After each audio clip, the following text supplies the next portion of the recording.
people, I don't have any makeup on. This is blank face me. Except this filter makes my eyelashes look better than they are. See, I got wrinkles. They're starting. I'm trying to get rid of them. Anyway, I'm not perfect. That's my point. But I did a black and white one. No makeup. Mostly because I'm home sick today. But I want to talk about Bridgerton because I just finished it. And I have been watching it. And honestly, I watched this because of my grandma, who, God love her, rest in peace. Grandma up there, she was a big time hopeless romantic. Loved romances of any kind.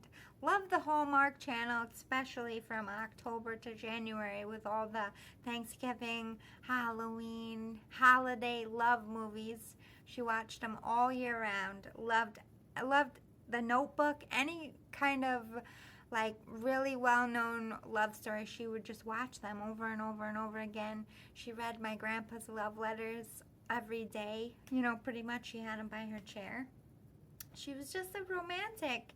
So I got my love of romance from her. Like literally growing up, she was a habitual soap opera watcher. Days of Our Lives, General Hospital, what was the other one? All I can remember is This Is the Days of Our Lives. I used to hear that all the time when I would come in. She'd be like, shh, the soap's on.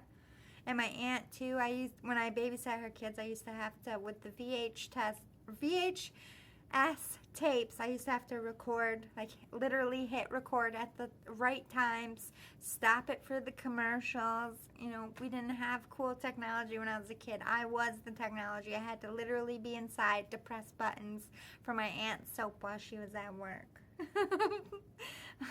There was no really reruns back then either. If you missed it, you missed it. Especially for shows and we had daily shows, like new episodes every single day. I don't know how they did that in the grand scheme of things. You know, compared to now, everything's streaming and they can't keep up. But they were able to do it over time and space it out and have filming time, unlike now.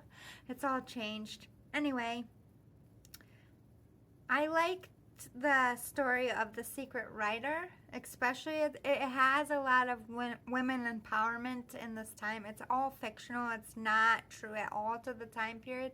They try. The fashion choices, they're like kind of historically correct a little bit, but they're making it modern and you know, more than it was. It's a TV show, you have to, but it does suck you into that time period. I don't think that it's too modernized, that it makes you forget that the show takes place back then, because there are a lot of things that are touched upon in this show that is just really fucked up about our society as people and how long women were really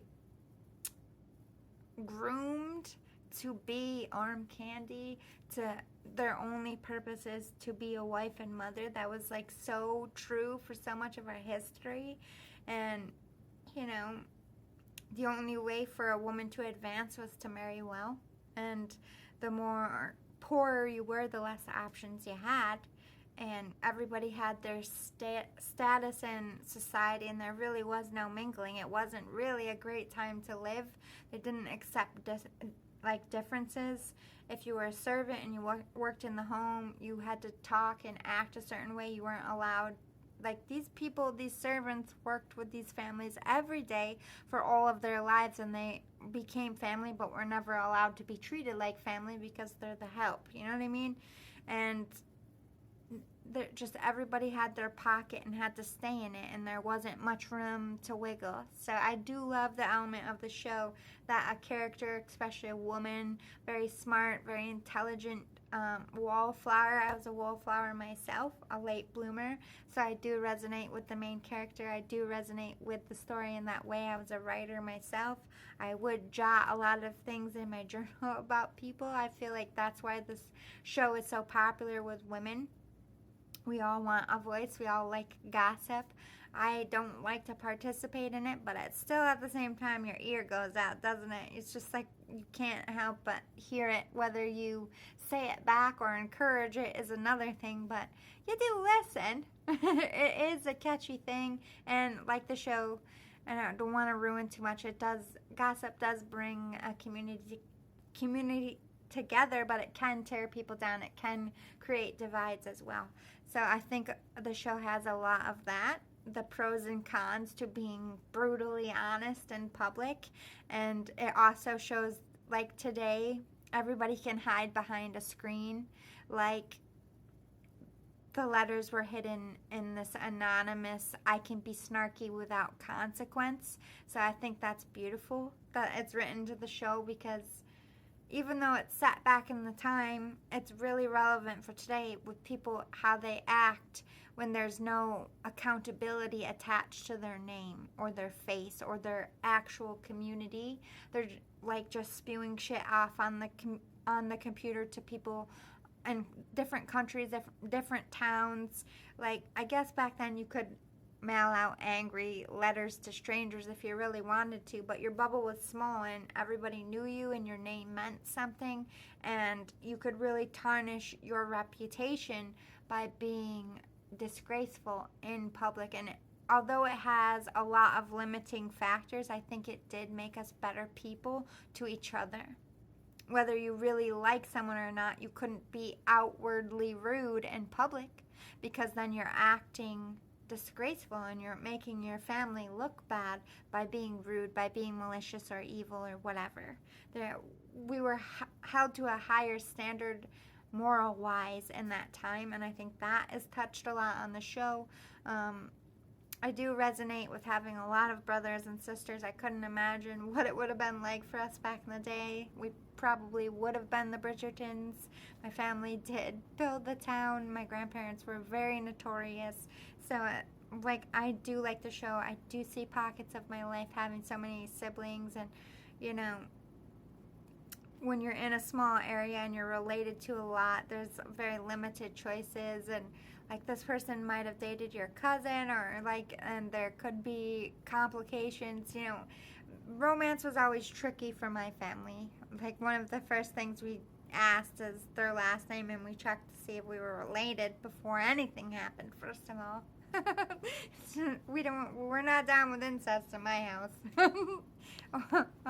I just had a lot of first, second, third, fourth, fifth, sixth cousins in the area, and they married all different people, and my grandma would check the list like, nope, you're good. We were just leaders of the community, so we've been there for a while. We didn't have very many options. So I do also like that they're mixing races, because that was not done back in the day at all. So that is completely made up for this time, but I like it. It's inclusive.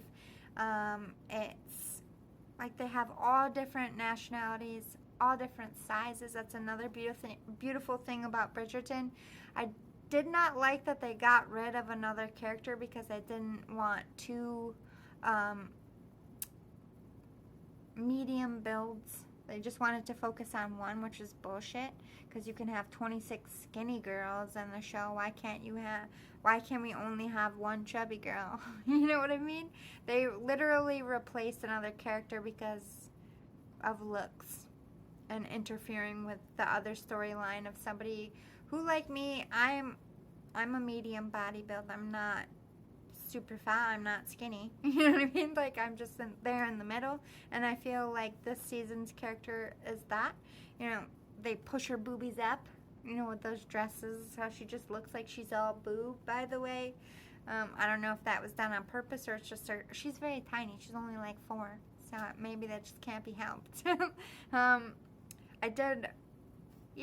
like that they're being realistic, because men should be falling in love with women's hearts, and it shouldn't be about vanity, which back then it was very much about vanity. So new age thinking, I like it. I did like that they were friends.